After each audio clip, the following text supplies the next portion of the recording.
परिषदमध्ये असं सांगितलेलं आहे, काय म्हणणं? कसला गौप्यस्फोट?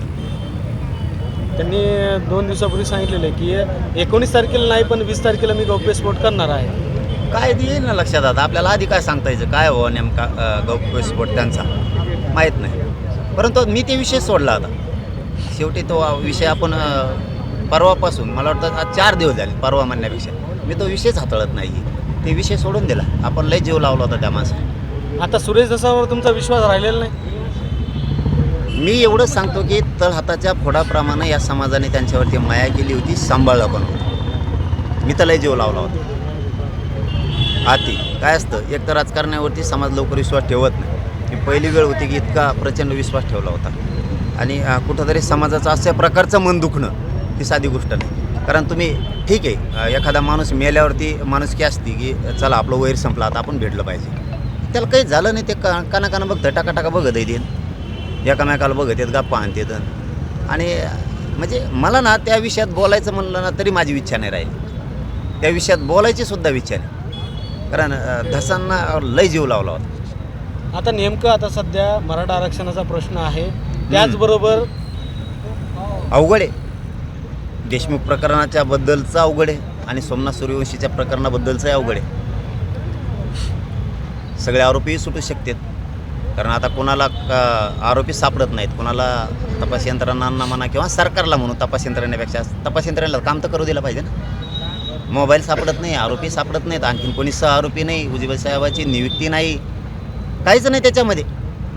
कोणी गाड्या वापरल्या त्याचा काही विषय नाही आरोपी करण्यात, कोणी घरं राहायला दिले त्याचाही विषय नाही, आणखी कुठलाच विषय याच्यात नाही. आणि मराठा आरक्षणाचं म्हणाल तर मराठा आरक्षण मिळणार आहे.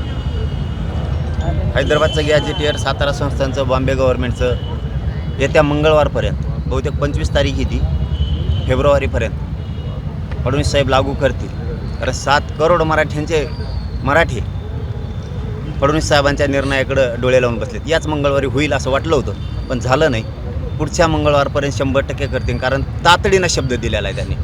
8 मागण्यापैकी 4 मागण्याची तातडीनं अंमलबजावणी करतो आणि राहिलेले 4 त्यामध्ये सगळे स्वरीची अंमलबजावणी 3 महिने लागतील. 2 ते 3 महिने असा शब्द वापरलेला आहे. 2 ते 3 महिने लागतील, कारण ते हरकती आलेले आहेत त्याच्यासाठी. म्हणून आज 7 करोड मराठी डोळे लावून बघतायत फडणवीस साहेबांच्या निर्णयाकडं. 25 फेब्रुवारीला मंगळवारच्या कॅबिनेटमध्ये अंमलबजावणी 100% होईल आम्हाला आशा आहे आणि आम्ही सज्ज आहेत. 6 ते 7 करोड मराठी फडणवीस साहेबांचं स्वागत करण्यासाठी सज्ज आहेत आम्ही. दादा या बैठकीमध्ये तुमच्यावर विश्वास व्यक्त करण्यात आला, तसेच आता आरोपींचा एक राहिलेला आरोपी जो आहे आणि इतर तुम्ही उपस्थित राहणार आहेत का यावेळेस, काय नेमकं तुमचं? आम्ही 21 तारखेला जातोय तिकडे. मला ते कळालं आहे, कारण इतकी वाईट परिस्थिती, इतकं फडणवीस साहेबांचं बहुमताचं सरकार असून एक सामान्यावरती वेळ यावी उपोषणाला बसण्याची. त्यामुळे मी चर्चा करण्यासाठी 100% 21 तारखेला त्यांच्याकडं जातो आहे. ही वेळ नाही यायला पाहिजे त्यांच्यावरती, पण आता अवघड आहे. काय बोलावं कळत नाही. सामान्याला न्याय मिळणार आहे का नाही. आज छत्रपतींनी स्वराज्य दिलं आहे, छत्रपतींची आज जयंती शिवरायांची. इतकं आनंदाचं सुखी समाधानाचं स्वराज्य दिलं आहे. अन्याय अत्याचार बंद करून किमान मावळे तर नाहीच, पण मावळ्यांच्या विचारा इतकं तरी काम करायला पाहिजे सरकारनं, पण तेवढंही करत नाहीत. आणि मात्र तुम्ही छत्रपतींचा आशीर्वाद घेताय, 15 वर्ष झालं सत्ता भोगताय आणि आज सामान्य शेतकऱ्यासाठी, गोरगरीब जनतेसाठी तुम्ही काम करत नाही. तुमच्याकडून अरबी समुद्रामधील छत्रपती शिवरायांचं आणखीन स्मारकच होत नाही. त्या ऑफिसला सुद्धा किडे लागले, जणू भुंग्या का काय लागले.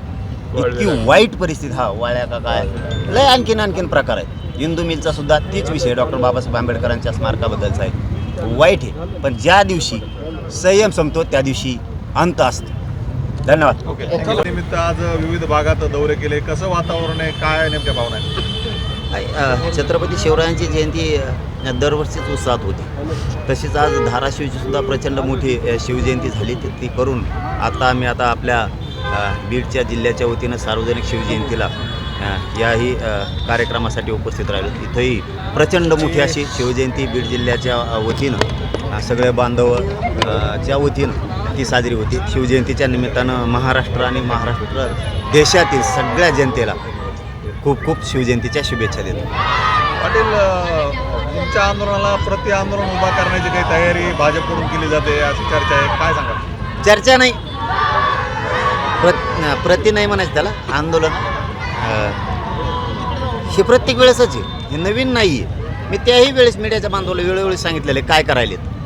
प्रत्येक वेळेस शरण जर येत नसला एखादा प्रामाणिक माणूस तर त्याला बदनाम करण्यासाठी किंवा विनाकारण नाव ठेवण्यासाठी सरकारकडून प्रत्येक वेळेस 1.5-2 वर्षात हे प्रयत्न लगातार झाले. तोच प्रयोग आहे, दुसरं काही नाही. तीच प्रयोग पुन्हा आहे. करणाऱ्या बांधवांच्या बद्दल काही नाही, कारण ते बिचारे मलाही काय म्हणत नाहीत आणि दुसऱ्याला पण नाही. आता पुढं उभं राहता हे माहीत नाही, पण माहिती आली आता उभं राहिल्यावर लक्षात येईल. 2-3 ठिकाणी उभा राहणार आहे राज्यात, अशी प्लॅनिंग आहे त्यांची. दादा, संजय राऊत असं म्हणाले की सुरेश दसांना भाजपनं तुमच्या आंदोलनाची धार कमी करण्यासाठी भाजपनं त्यांना समोर केलं आणि संतोष देशमुख प्रकरणात त्यांनी उतरवलं. काय आमच्या आंदोलनाची धार कमी करण्यासाठी जर त्यांना उभा केला असलं सरकारने तर चांगली गोष्ट आहे. हो द्या धार कमी, करा वाटोळं समाजाचं. आणि आत्तापर्यंत त्यांनी तेच केले तिरस्कारातून. गोरगरीब मराठ्यांचं, गोरगरीब शेतकऱ्यांचं, गोरगरीब धनगरांचं आरक्षण नाही देऊन वाटोळच केलं आहे. करा. उद्या सुरेश धस. एबीपी माझा, उघडा डोळे बघा नीट.